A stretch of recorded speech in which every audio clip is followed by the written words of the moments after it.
요한복음 12장 3절에서 6절까지 말씀입니다.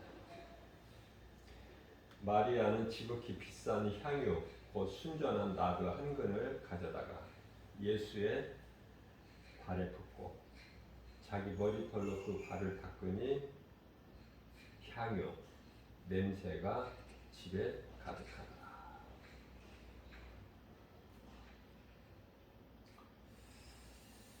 우리가 이 말씀으로 우리가 생각할 수 있는 것은 나는 예수님을 얼마나 사랑하고 있는가. 영원히 멸망할 수밖에 없는 나 같은 죄인을 살리신 예수님, 십자가 달리셔서 그 피를 쏟으시고 그 피로 우리 죄를 깨끗하게 하셔서 우리를 구원하신 예수님이 믿어지면, 그러면 믿어진다면 우리가 이제 신앙생활을 하게 되는데요. 종교생활이 아니라 신앙생활. 예수가 그리스도시구나. 나를 구원하신 하나님의 아들, 그죠? 그 믿음으로 하는 것이 신앙생활인데, 그렇지 못하는 것은 모두가 다 종교생활이죠. 자, 이와 같이 우리는 믿음으로 신앙생활을 하고 있는데, 과연 나는 얼마나 예수님을 사랑하고 있는가? 마가복음 12장 30절, 31절에서 내 마음과 뜻과 온 힘을 다하여, 뿐만 아니라 내 목숨까지도 다하여 주 너희 하나님을 사랑하라. 그리고 내 이웃을 내 몸과 같이 사랑하라. 이렇게 말씀하셨는데, 그 말씀을 순종하여 내가 하나님 사랑을 얼마만큼 하고 또 이웃 사랑을 내 몸과 같이 하셨는데 그 말씀을 얼마만큼 순종해서 내가 이웃을 정말 내가 내 몸과 같이 사랑하고 있는가 한번 돌아보게 하는 말씀이죠.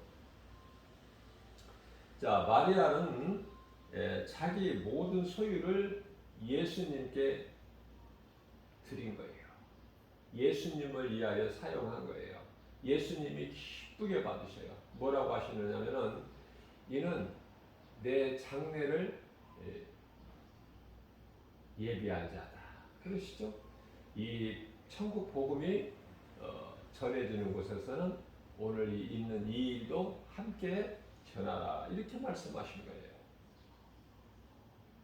예수님 발에 부어드리고 자기 머리털로 그 예수님의 발을 닦으니 그 아름다운 향유, 물론 그 향유가 나드, 순전한 나드 한 근인데 많은 양인 것 같아요. 한 근을 가져다가 예수의 발에 붓고 자기 머리털로 그 발을, 예수님의 발을 닦으니 향유 냄새가 집에 가득하더라. 물론 그 향기로운 냄새도 물론 가득했겠지만 예수님을 향한 그 마리아의 그 마음이 더 아름다운 향기가 되지 않았나 이렇게 생각을 하죠. 4절입니다. 제자 중에 하나로서 예수를 잡아줄 가룟 유다가 말하되, 옆에서 본 거예요, 제자들이. 그런데 그 중에 한 사람 말하기를, 가룟 유다죠. 예수를 잡아줄 가룟 유다가 말하되, 5절이죠. 이 향유를 어찌하여 300데나리온에 팔아 가난한 자들에게 주지 아니하였느냐. 왜 이렇게 허비하느냐? 왜 이렇게 어리석은 짓을 하느냐? 그렇게 말을 해요. 자, 자기 소유를 다 예수님께 드리는 마리아가 있는가 하면은 자기가 드리는 것도 아닌데 자기는 예수님께 드리기는커녕 다른 사람이 드리는 것까지 아깝게 생각하는 사람이 있다. 사람이 78억 인구가 이 지구상에서 살고 있지만은 다 달라요, 사람이. 크게 보면은 두 가지죠. 하나님을 사랑하는 사람, 하나님을 모르고 사는 사람.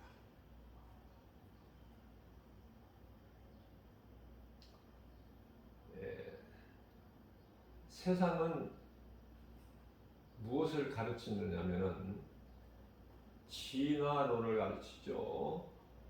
다윈의 진화론을 가르쳐요. 그래서 이 지구의 나이가 45억 년이라 이렇게 가르치고 있어요.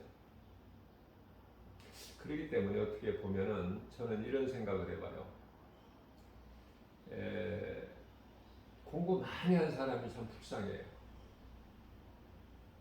대학원 나오고 또 그것도 모자라서 외국에 또 유학 다녀오고 세상 지식으로는 정말 대단한 지식을 가지고 있는 사람이지만 박사들, 철학자가 되고 그죠? 그런데요, 성경을 우리가 읽고 말씀을 통해서 깨달아지는 것은 이와 같이 세상 지식을 많이 쌓은 사람은요, 하나님을 더 알지를 못해요. 세상 지식이 많으면 많을수록 하나님을 아는 지식은 그만큼 더 멀어져요. 왜냐하면은 우리가 이 교회 안에서도 예수님을 믿기 전에 공부 많이 한 사람들은요, 하나님의 말씀이 잘 안 믿어져요. 그래서 성경을 믿어야 하기 때문에 교회에서 목사님이 그렇게 가르치기 때문에 성경을 믿으려고 애는 쓰지만은 자꾸 자기가 그동안에 오랫동안 공부했던 이 세상 지식이 자꾸 앞서기 때문에 안 믿어지는 거예요.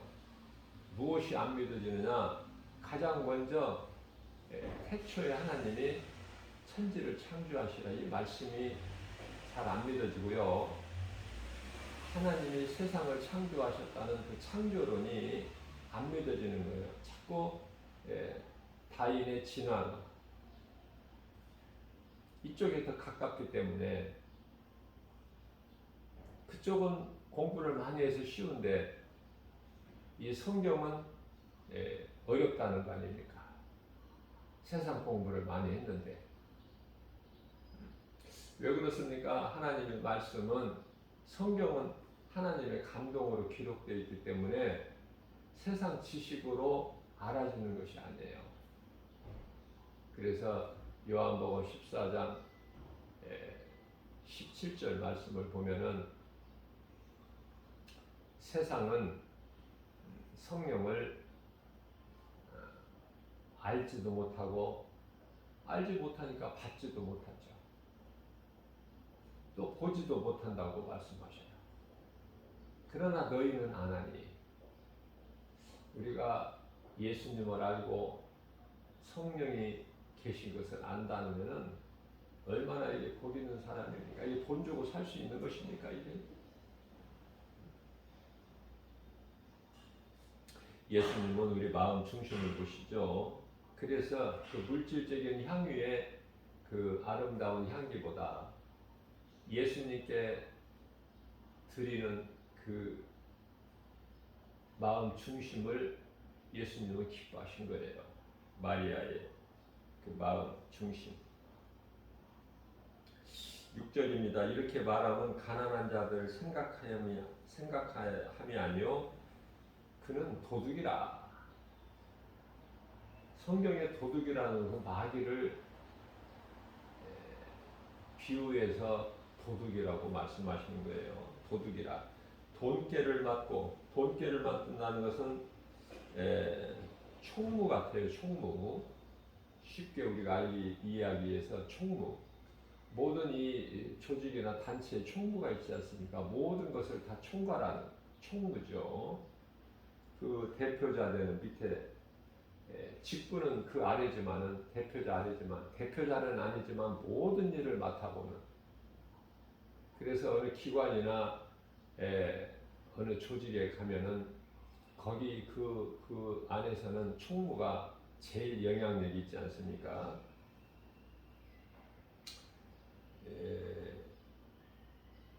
총무를 맡아본 것 같아요.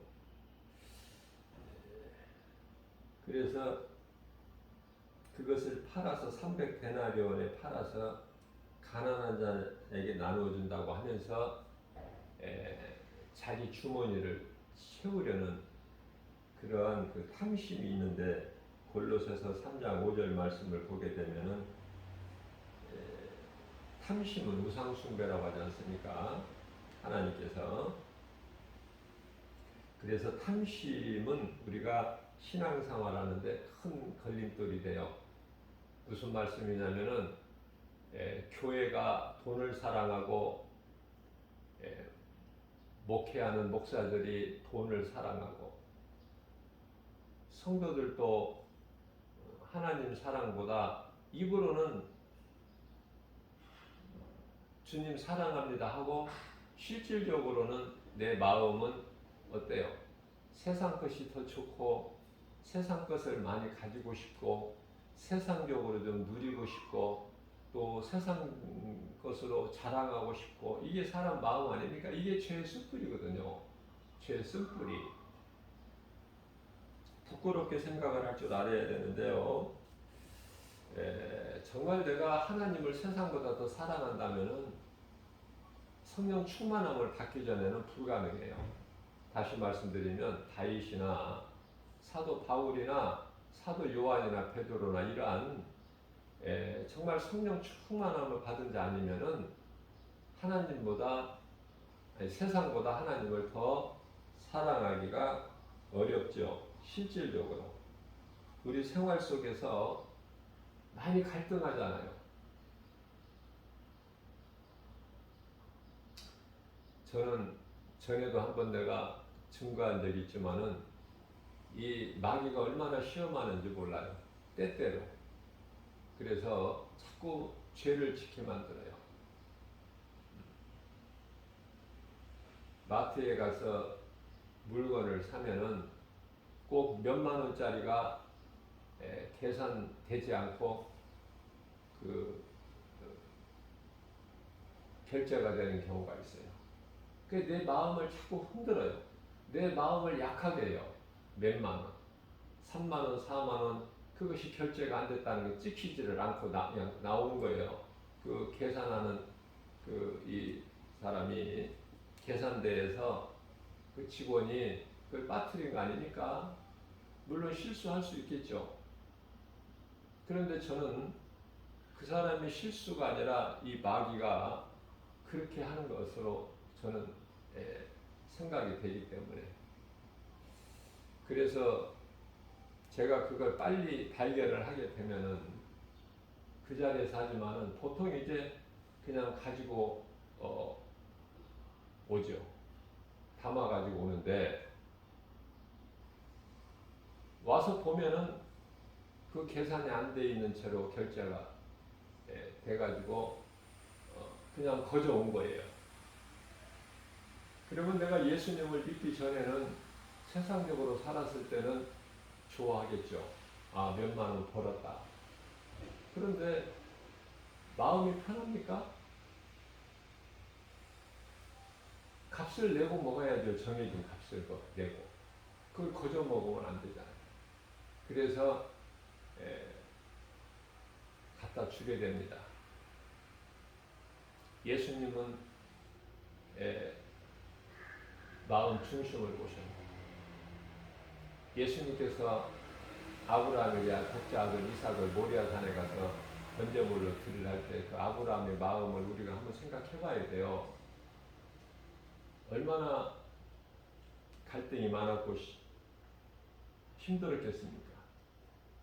그러나 하나님을 믿는 믿음을 버리지 않았잖아요. 욥도 마찬가지고. 그러한 믿음의 선진들이 많이 있잖아요. 그래서 갈등하고 말 것도 없는 거예요. 그거 몇만 원 그냥 내가 그저 그것을 좋게 생각하고 먹는다면은 그게 무슨 생활에 큰 도움이 되겠습니까? 두고 내 양심을 찌르지 않겠습니까? 그래서 견딜 수가 없는 거예요. 그런 적이 몇 번이고 있었어요. 한 번은 결제하고 났는데 계산대 앞에서 빠뜨리는 것이 내가 확인했어요. 그런데 바로 내가 이야기를 못하고 이야기를 해서 다시 또 그 가격을 결제를 해야 되는데 그러지 못하고 집에까지 가지고 온 적도 있었어요. 집에까지 가지고 왔는데 도저히 이거는 그냥 묵과가 안 돼. 마음이 편안하지가 않아. 왜? 내 속에 성령이 들어와 계신다는 증거야. 그래서 결국은 다시 그 물건을 담아가지고 거기 갖다가 주는데 갖다 줄 때 다른 곳에다가 다른 사람에게 갖다 주면 안 돼요. 그러면 회사에서 알면은 그 사람 징계를 받잖아요. 그래서 그 사람을 찾아가야 돼. 내가 물건 살 때 계산했던 그분한테 가야 돼. 그죠?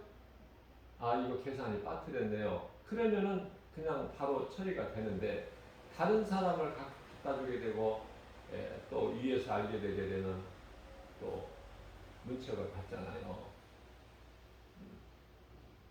우리는 거기까지 생각할 수가 있어야 돼요. 자, 그래서 갔다 오면 편안한데 나는 그것을 다시 또 차를 타고 거기까지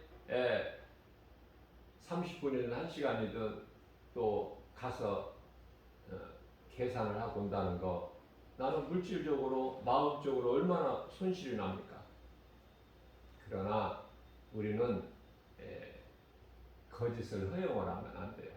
작은 것이라도 우리가 이 영적으로 보게 되면은 마귀가 이렇게 때때로 한 번씩 시험을 합니다. 그걸 육신의 생각에 사로잡혀서 치지 말고 하나님의 말씀의 능력으로 이길 때 우리 하나님께서 기뻐하시는 거예요.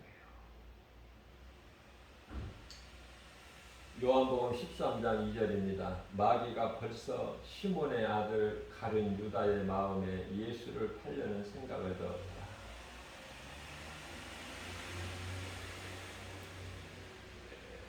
제가 한 10여 년 전에 있었던 일인데 가족이 이제 함께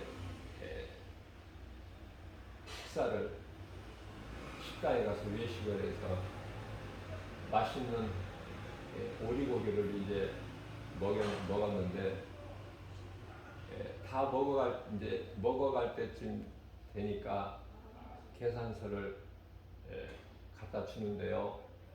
계산서를 보니까 우리가 먹고 맛있어서 추가해서 또 시켜서 먹었는데 그 추가분이 거기에 없는 거예요. 계산서에. 사람들이 엄청 많기 때문에 거기서 이제 우리가 먹고 나오면서 그 계산서 갖다 카운터에 내면은 그대로 결제하고 나오는 거 아닙니까? 그런데요, 우리에게 추가로 갖다 준 사람이 빠뜨렸나 봐요. 그래서 제가 잠깐 이제 화장실에 갔다 오는 동안에 이렇게 이야기를 가족들이 하고 있는데 무엇인가 들어봤더니 이 계산서 이게 한 마리 값이 빠져. 그때 당시 한 마리에 5만 원이었거든요. 제가 잊어버리지도 않아요. 오리 한 마리 훈제 그게 5만 원인데 5만 원 그냥 그저 공짜인 거예요. 한 마리 먹은 거가. 그래서 제가 그걸 가지고 가족이 의논하고 있길래 이야기를 하고 있길래 우리에게 갖다 줬던 서빙하시던 그 직원분 그분을 조용히 불러서 그 이야기를 했어요. 한 마리 우리가 추가해서 먹었는데 여기에 계산이 안 되고 빠뜨렸다고. 그러니까 이제 그 사람이 이제 주인한테 가서 다시 이제 그 한 마리 추가해가지고 한 것처럼 이렇게 해가지고 오더라고요. 그래서 제 값을 내고 나왔는데 얼마나 좋습니까? 얼마나 떳떳합니까? 우리 예수님이 우리 마음속에 들어와 계시잖아요. 하나님이 얼마나 기뻐하시겠느냐 그 말이에요. 그죠? 그거 5만 원 거저 먹었다고 그래서 뭐 부자가 됩니까? 생활이 더 윤택해집니까? 이러한 우리 생활 속에서 때때로 이 모양 저 모양으로 시험이 와요.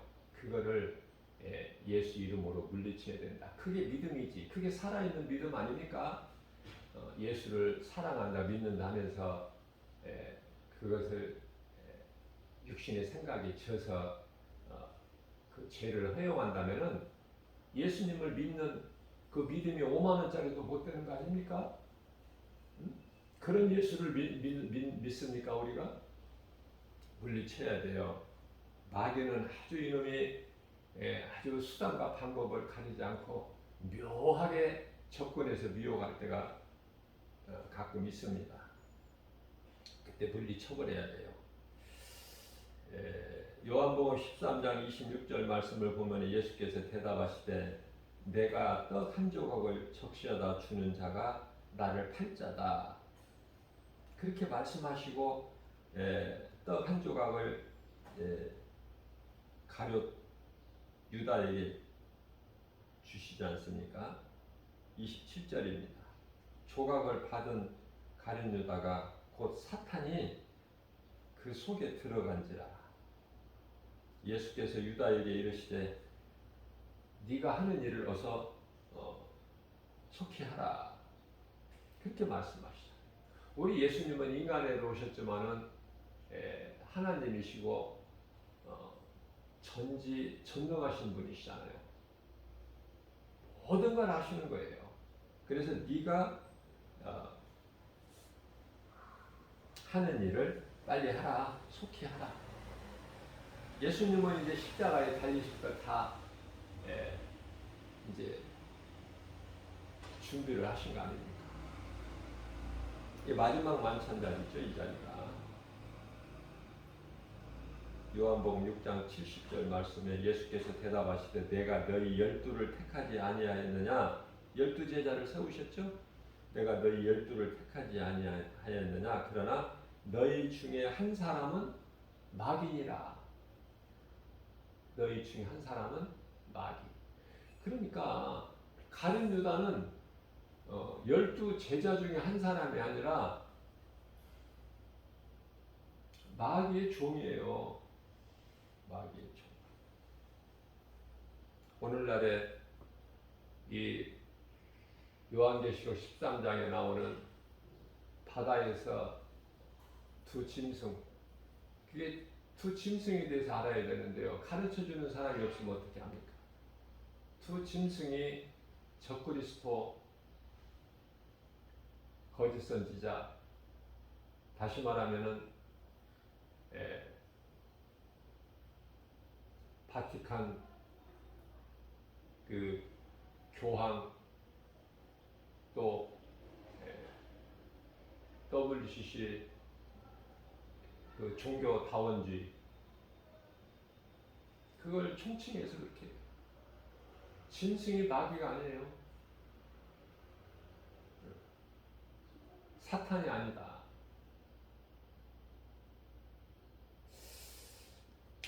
사탄의 명칭은요, 정확하게 요한계시록 12장 9절에서 사탄, 마귀, 큰 용, 옛뱀 이렇게 표현해요.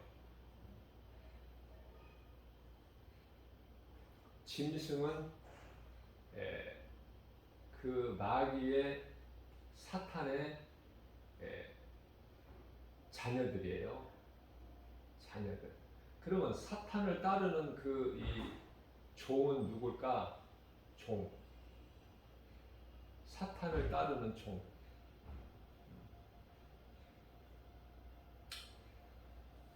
사탄을 따르는 종들이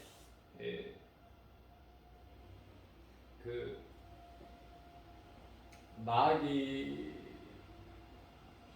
뜻을 따라서 순종하는 거짓된 자들이죠. 제가 조금 전에 사탄의 자녀를 이야기하면서 그 거짓된 자들이라고 제가 했는데 바꿔서 말을 했어요. 사탄의 자녀들은요, 사탄의 자녀들은 마귀 새끼들이야. 마귀 새끼들.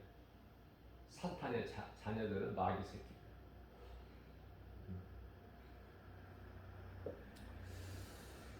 얼핏 보면은 자녀들이나 종이나 그게 그거 같은데요.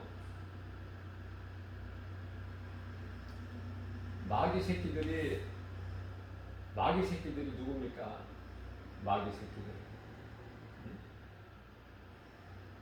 그 대장을 따르는 그 미혹하는 영 귀신들이에요. 귀신들. 마귀 새끼들, 자녀들. 그런데요, 그 마귀의 종로를 타고 있는 자들이 있으니 하나님을 알지 못하는 세상 사람들이, 소위 말하는 불신자들이 마귀의 종노릇을 하는 것이 아니라 안타깝게도 하나님을 알고 믿는다는 사람들, 그리스도인이라고 자칭 그리스도인이라고 하는 사람들, 입으로 주여 주여 하는 사람들이 사탄의 종로로 타는 사람들이 이 마지막 때에 그 두드러지게 나타나고 있잖아요. 이제 아예 이제 정체를 드러내요. 그죠? 그래서 이것저것 할 거 없이 전부 통틀어서 마귀 새끼들이 됐든 마귀 종이 됐든 마귀 자녀가 됐든 뭐 그것이 그렇게 뭐가 중요합니까? 왜 중요하지 않느냐면은 요한계시록 20장 10절 말씀에 가서 보니까 이것저것 따질 것이 없이 전부 거짓된 자들, 거짓의 아비가 마귀 사탄 큰용 옛뱀 아닙니까? 그리고 이제 그들이 아니죠. 마귀는 하나니까 단수. 그 사탄이라고 하는 옛뱀 큰용 또 마귀라고 하는 사탄은 하나 단수. 하나의 사탄은 그게 루시퍼 아닙니까? 루시퍼. 그 따르는 수많은 그 부하들은 수없이 많지만 사탄은 하나예요. 루시퍼. 타락한 천사장. 그런데요, 사탄이나 큰 영이나 옛뱀이나 마귀나 그 사자들이나 그 새끼들이나 자녀들이나 마귀의 일을 열심을 내고 하는 오늘날의 이 거짓 복음을 전하는 자들, 미혹하는 자들이나 또 우리가 쉽게 알 수 있는 신천지 같은 이런 이단들, 그죠? 전부가 어디가 있느냐면은 요한계시록 20장 10절 말씀을 보니까 전부 불구덩이 속에 들어가 있어요. 전부 그곳에 하나같이. 그 이것저것 따질 것이 없어요. 오늘날에 모든 사람들이 다 알고 있는, 우리가 이 사람을 바라볼 때 영분별의 능력을 가지고 영적으로 바라봐야 돼요. 외국인을 바라보더라도 이게 예수 믿는 사람인가 아니면은 불교 쪽인가 아니면은 마호메트 쪽인가 그리스도인인가, 한마디로 말하면 하나님을 믿는 사람인가 안 믿는 사람인가. 하나님을 안 믿으면은 어느 쪽인가? 불교인가 힌두교인가? 뭐 그쪽으로도 많아요. 원불교도 있고 뭐 천리교도 있고 다 말할 수는 없지만 수없이 많죠. 아니면은 이렇게 무슬림들은 또 얼굴을 이렇게 가리고 가끔 한 번씩 만나게 되는데 전도하다가 예수를 믿을 리가 없죠. 알라를 하나님으로 믿는 거야. 그게 마음을 대한 마음.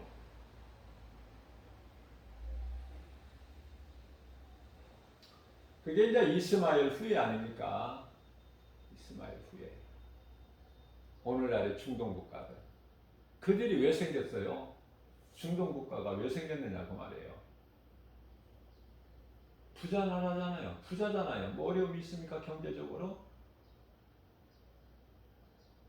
경제적으로 어려움을 겪는 것은 아프리카야. 함의 후손들. 그들이 먹을 것이 없고 가난하고 질병으로 허덕이죠.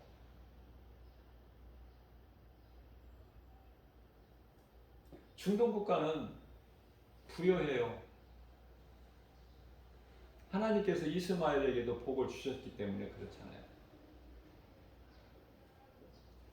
자, 그 중동 국가 이스마엘 후예가 어디서 나왔어? 전부가 사라 생각에서 나온 거잖아요. 사라의 생각. 아브라함의 아내 사라. 그래서 그 종 하갈에게서 난 이스마엘 그 후손들 아닙니까? 하나님의 말씀대로만 살면은 모든 것이 되어지는데 그 하갈의 종에서 종 하갈의 몸에서 육신의 아들을 낳으니까 그게 이스마엘이고 그게 이제 이스라엘을 대적하는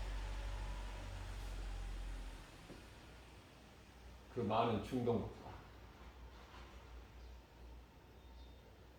또 세계적으로 다 그 색깔이 드러나 있는 그래서 모든 사람이 알고 있는 여러 공산국가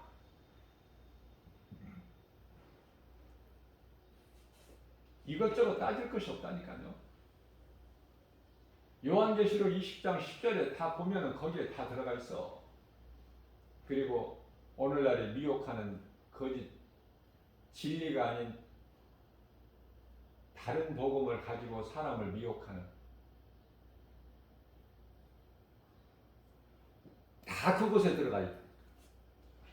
다 그곳에 들어갈 자들이에요. 그렇기 때문에 그들을 미워할 것이 아니라 불쌍히 여겨야 돼요. 불쌍히 여겨야 돼요. 왜? 되어질 일을 우리는 알잖아. 하나님의 말씀을 통해서.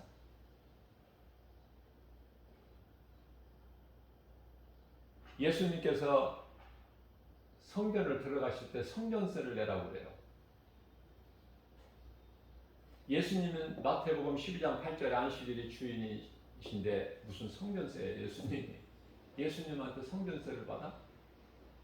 안식일의 주인이신데 하나님이신데 그러나요 거기에 연연하지 않으셨어요. 예수님은 베드로를 시켜서 가서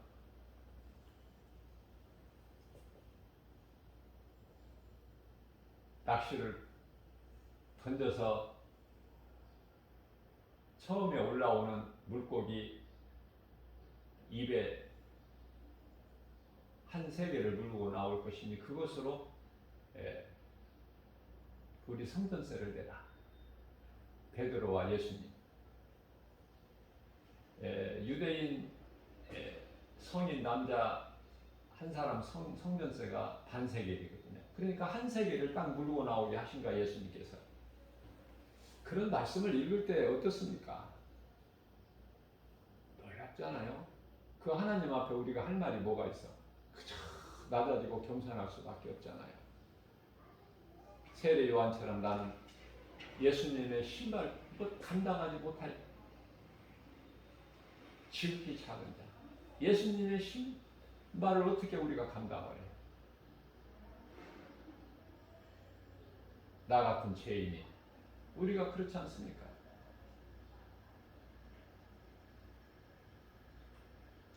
예수님은 무슨 하나님이시면서도 무슨 정치를 하셨나요? 예수님이 무슨 기독교 당을 만드셨어요? 제자를 데리시고? 그게 오늘날 어떻습니까? 이제 예수님 오실 때가 되니까 국민혁명당, 그 이전에 국가혁명당이라는 게 나와서 내년 대선에도 그 국가혁명당 그 허경영 그 사람이 대통령 후보로 나와서 자기가 당선되면은 뭐 국민 뭐 1억씩을 준다나. 그런데요, 그것도 아니 본받을 걸 본받아야지. 지금 이제 뭐가 나와요? 국민혁명당이라고 나와서 또 사람의 영혼을 미혹하잖아요. 그런데 중요한 것은요, 그것이 거짓인지도 모르고 거기에 또 속아서 거기 또 당에 또 당원으로 또 가입을 해서 그 마귀의 종으로 또 그 일을 또 열심히 하려고 충성하고 하는, 얼마나 어리석고 안타깝습니까? 얼마나. 가는 길이 다르잖아요, 우리는. 그래서 우리는 미워할 것이 아니라, 미워하면 안 돼요. 저는 신천지들도 와서 말씀을 들으라. 그 신천지에서 벗어날 수 있는 것은 하나님의 말씀 복음의 능력밖에 없으니 와서 진리의 말씀을 들으라. 들어야 살 수 있으니까. 들어야 깨달게 되니까. 죄인인 것을, 잘못 사는 인생을 돌이킬 수 있는 하나님의 말씀의 능력밖에 없거든요. 그래서 저는 신천지 거부하지 않고 들어와서 들으라는 거예요. 교회 와서 말씀을 듣고 여전히 사망길로 가든지 돌이키고 생명길로 가든지, 그건 각자 그 사람이 알아서 하는 것이고 하나님의 주권에 있는 거니까. 우리는 진리의 말씀만 전하면 돼요. 오늘날에 이와 같이 가짜가 많지 않습니까? 그러면은 가짜인지 진짜인지를 어떻게 우리가 구별을 해요? 이 신학자들도, 신학교에서 가르치는 교수들도, 아니 신학교 그 학교 자체가 거짓이 아니 진리가 아닌 거짓된 것을 가르치는 학교가 있고 교수가 있고 신학자가 있어서 많은 책을 내요. 성도들이 무슨 죄가 있어? 그 분별을 못하는 영분별의 능력이 없을 뿐이지. 그래서 예수님께서는 요한일서 5장 11, 요한일서 4장 1절에서 영분별의 능력을 가지라고 말씀하죠. 영분별의 능력을 모르면은 그들에게 그냥 속아서 넘어가기 때문에, 내가 몰라서 당하는 걸 누구에게 책임을 전가할 수 있어요? 누구 탓이야? 오늘날의 이 코로나19 시대를 살고 있는데, 그동안에 교회에서 뭐를 가르쳤길래, 목회자들이 그동안에 무엇을 어떻게 가르쳤길래 성도들의 영적 수준이 이 모양이냐 그 말이에요. 응? 항상 좋은 때인 줄 알아. 항상 좋은 때인 줄 알아. 그래서 지금 이상한 현상이 생기는데요. 이제 오래전에 교회를 건축해가지고 성도들이 많고 헌금이 많이 들어올 때 이미 이제 부자 교회로 우뚝 서버린 교회들은 상관이 없지만은, 코로나19하고 상관이 없지만은 이미 이제 자리를 잡았기 때문에.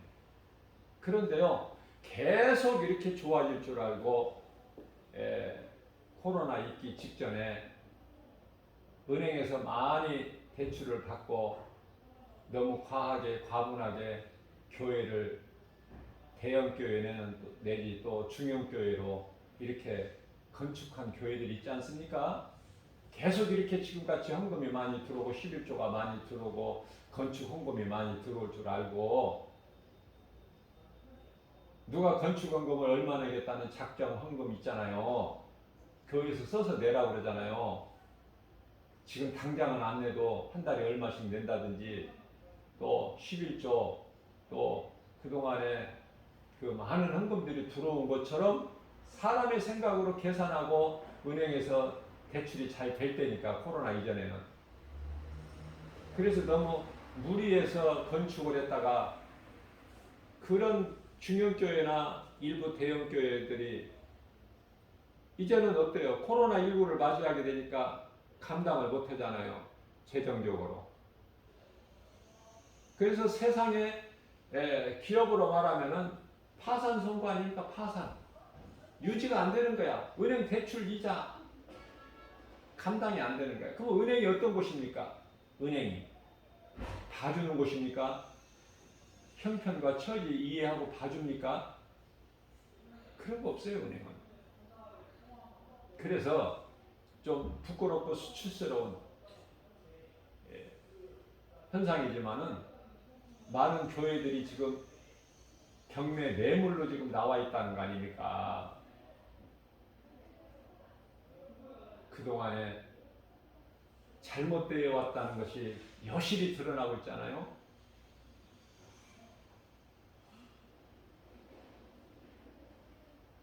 교회에서 잘못 가르쳤고,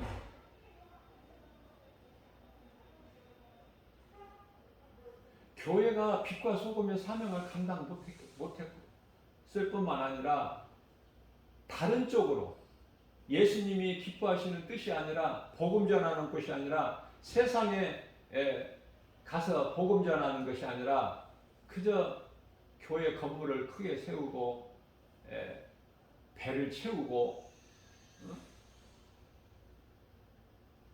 개탄스럽고 한탄스럽고 애통하고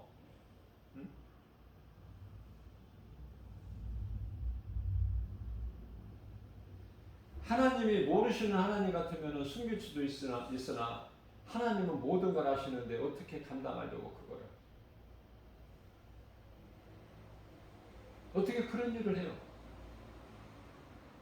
교회는 복음을 가르쳐야 돼요.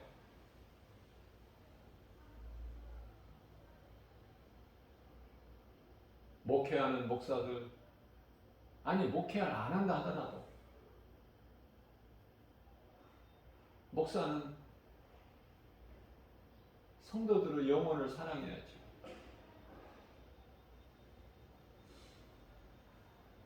목회를 안 하는 목사는 목회 안 한다고 가만히 있습니까? 세상에 나가서 복음 전해야죠. 예수님께서 다시 오실 때까지 그리스도인으로서 할 수 있는 것이 진리를 가르치고 권면하고 전하라 이렇게 말씀하셨잖아요. 그 일에 힘쓰라는 것이잖아요. 요한복음 6장 29절에서 주의 일에 힘쓰라. 그 주의 일이라는 것은 나를 믿는 것이다. 예수님이 친히 말씀하셨어요. 자, 그런 중에 이제 이렇게 코로나 시대를 맞이하게 되니까 교회에 모여서 예배 드릴 수도 없고, 그러니 헌금이 제대로 거칩니까? 안 되는 거예요. 교회 유지가. 개척교회야. 지극히 작은 개척교회야. 뭐 안 되고 될 것도 없어. 원래 어려웠으니까. 성도들이 없어서 어렵고. 왜? 대형 교회에서요, 대형 버스를 다 동원해가지고 다 실어가 버려. 멀리 있는 성도들까지 다 실어가. 왜? 그 멀리 있는 교회, 작은 교회는 교회가 아니야. 그 교회에서 성도 서너 명, 5명, 10명 놓고는 교회는 그 목회하는 목사는 목사도 아니고, 목사가 목사를 우습게 하니까, 대형교회 목사가 개척교회 목사를 우습게 하니까, 목사로 알지 않으니까, 그 성도들도 대형교회 다니는, 자기가 큰 교회 다니는 걸 자랑하지, 개척교회 여러 개를 지나서 큰 교회로 가는 동안에 작은 개척교회는 교회로 안 봐요.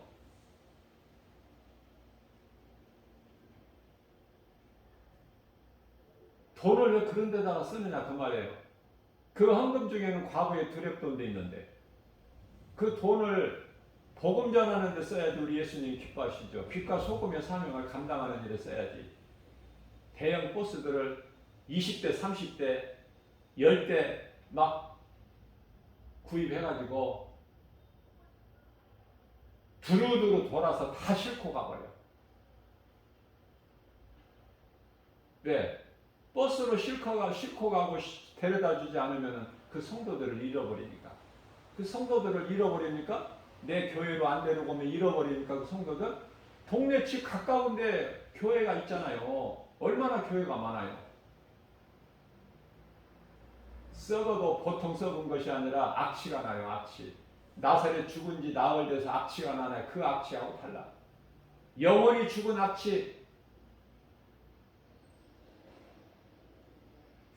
육체가 죽은 악취는 그 아무것도 아니야.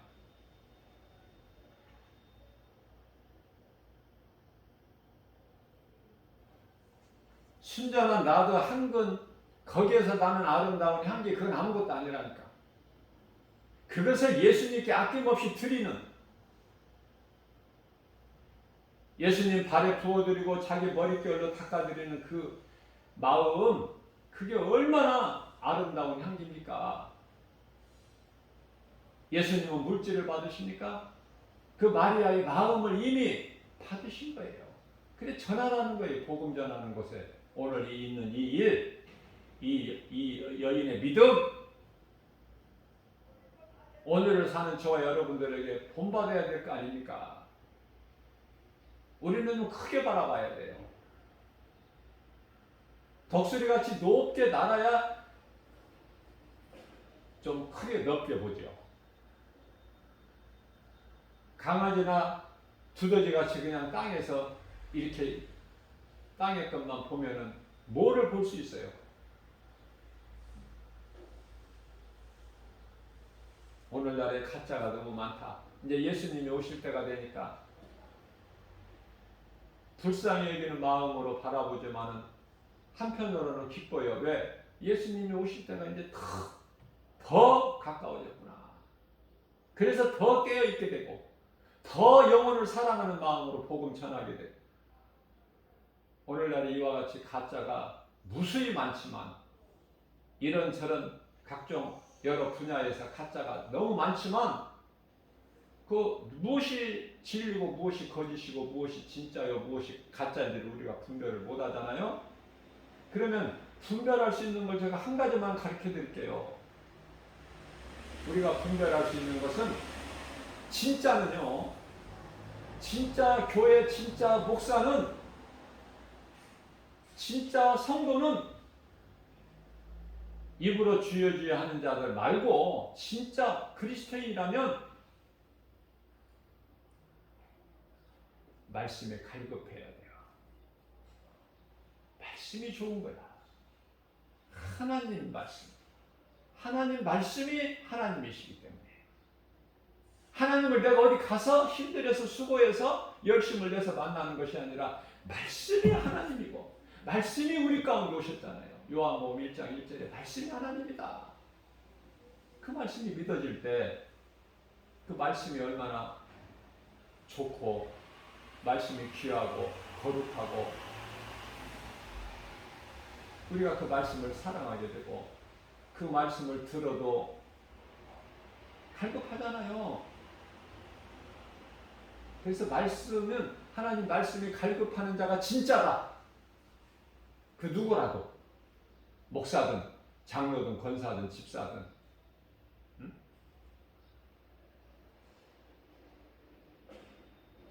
말씀에 갈급해야 돼요. 먹어도 갈급해. 그건 진짜다. 또 하나 진짜는요. 우리는 하나님의 말씀을 많이 알 수 없지만 각 사람 믿음의 분량대로 하나님께서 깨닫게 해주셨죠. 그래서 내가 적은 것이라도 가르치기 위하여 내가 깨달아지는 것이 있고 하나님이 나에게 가르쳐 주신 것이 있으면 그것을 내가 감추어 두지 말고 하나님의 미랄이 그대로 있으면 그대로 있지. 거기에서 뭐가 달라지는 게 뭐가 있어요? 그게 심겨져야 돼요. 무슨 말씀이냐면, 내가 정말 가르치기 위하여 깨달은 5마디, 내가 알고 있는 하나님의 말씀 5마디가 있다면 그것을 세상에 나가서 전해야 된다. 그것이 진짜야. 목사든 장로든 권사든 집사든 내가 깨달은 것을, 내가 아는 것을 누군가에 전하는 것, 그게 진짜라니까요. 말씀 사모하지도 않고 말씀에 갈급하지도 않고, 다윗 같은 사람은 하나님께서 이는 내 마음에 합한 자라 기뻐하셨던 다윗 같은 사람은 시편의 42편 1절 말씀을 통해서 주여 사슴이 시냇물 찾기에 갈급한 같이 내 영혼이 메말라 있나이다. 갈급한 거예요. 나는 이만큼 알았으니까 됐다. 나는 이제 하나님 말씀 안 들어도 된다. 이렇습니까? 그렇게 많이 하세요? 그건 교만한 거예요. 그거는. 그 누가 주는 생각이야? 그 마귀가 주는 생각이야. 그게 마귀에게 이미 진 거야. 그거는. 그 사람은 영혼이 병들었어. 그러나 말씀을 사모하고 갈급한 사람들은 말씀을 듣고도 또 듣고 듣고도 또 듣고 갈급해.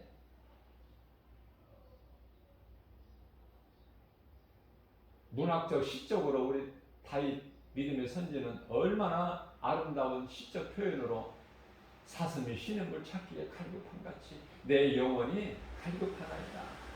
너무 아름답잖아요. 그 이상 좋은 표현이 있어요? 하나님께서 다윗을 통해서 그렇게 말하게 하신 하나님이 주신 거예요. 다윗이 똑똑하고 지혜로워서가 아니라 솔로몬이 똑똑하고 지혜로웠습니까? 하나님이 솔로몬에게 주셨기 때문에 솔로몬의 지혜가 그토록 세상에서 유명한 거 아닙니까?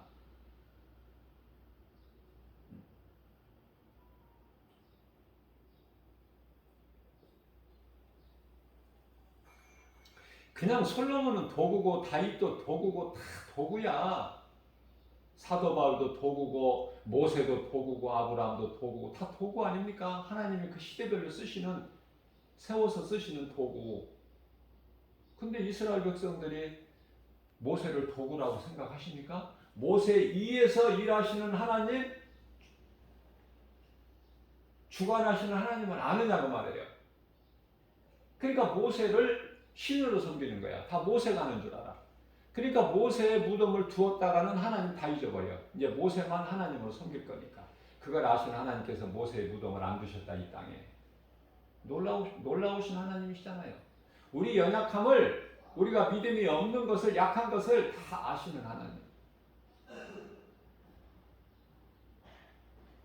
우리가 성경을 읽다 보면은, 하나님의 말씀을 듣다 보면은 궁금한 것이 한두 가지입니까? 왜 이 원수마귀 같은 그 뿌리 사탄 천사장 왜 타락하게 하셨는가?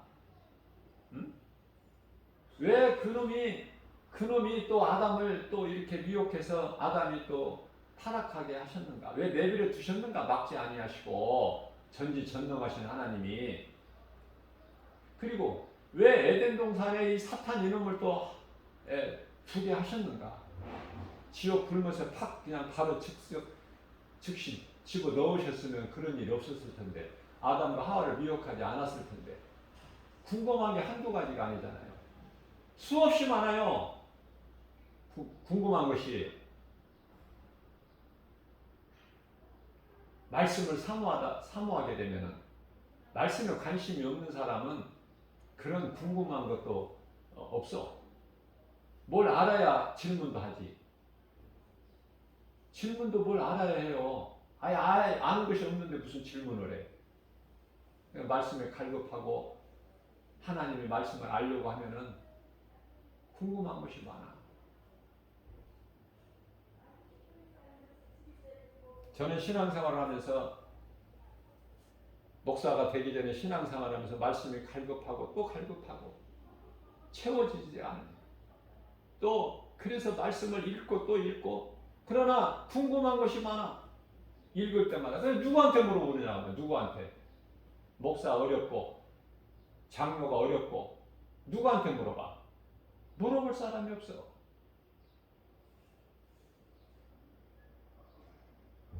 그런 가운데 하나님께서 나의 마음 중심을 아시고 신학을 하게 하시고 신학교에다 딱 넣어버리시는 거 아닙니까? 교회보다는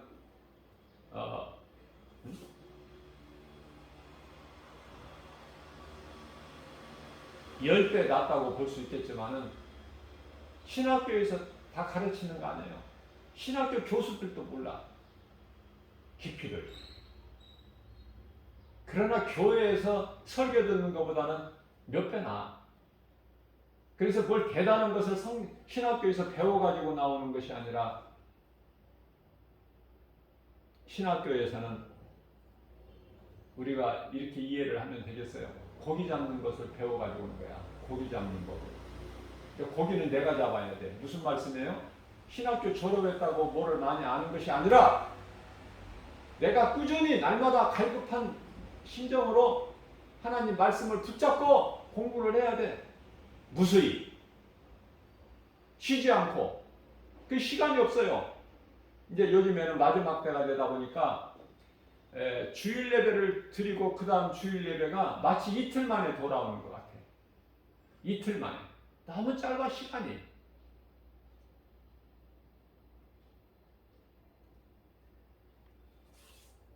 오늘날에 가짜가 너무 많다. 가짜 신학교가 많고 가짜 교수들이 많고 가짜 신학 박사들이 많아요.